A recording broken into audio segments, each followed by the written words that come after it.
avec toute la population de la Calédonie. Ils ont accueilli les Américains à grands bras, parce que c'était ou ça ou les Japonais.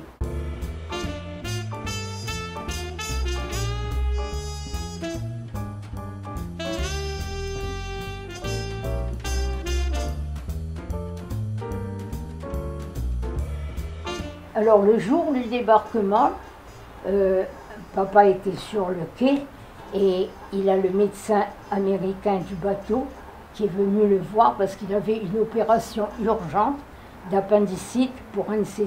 Il fallait qu'il soit opéré d'urgence. Donc papa est parti avec ce médecin, le malade, à l'hôpital qui était un peu en face, c'était l'hôpital Gaston-Boré. Et donc cet Américain était opéré à l'hôpital l'après-midi même où il est arrivé.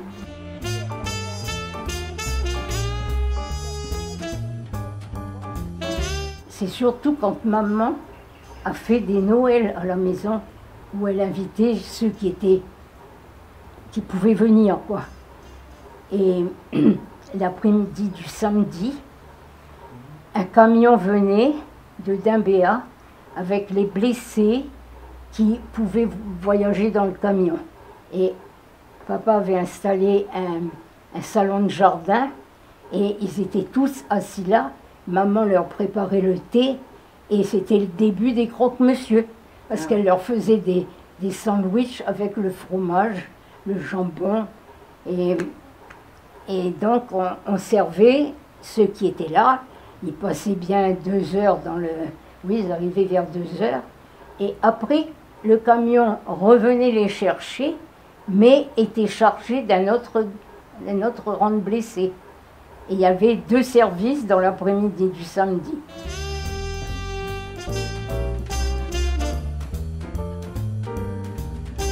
Les Noëls que maman faisait, on avait toujours des soldats qui venaient, qui étaient heureux de passer. Surtout que maman, on a eu beaucoup de recettes anglaises, hein, parce que la grand-mère venant de pension d'Australie, alors elle faisait les puddings. Les puddings que les Américains adoraient.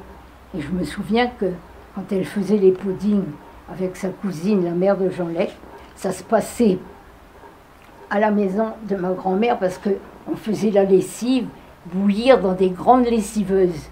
Alors le matin, elle préparait la pâte de pudding qu'on met dans un tissu mouillé sur lequel on met beaucoup de farine.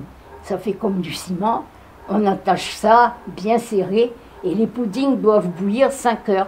Alors ils étaient mis dans la lessiveuse et on entretenait le feu en dessous.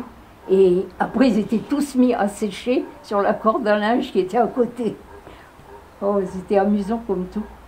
Et nous les gosses, on trimballait toujours, on grappillait quelques raisins par là ou des fruits confits.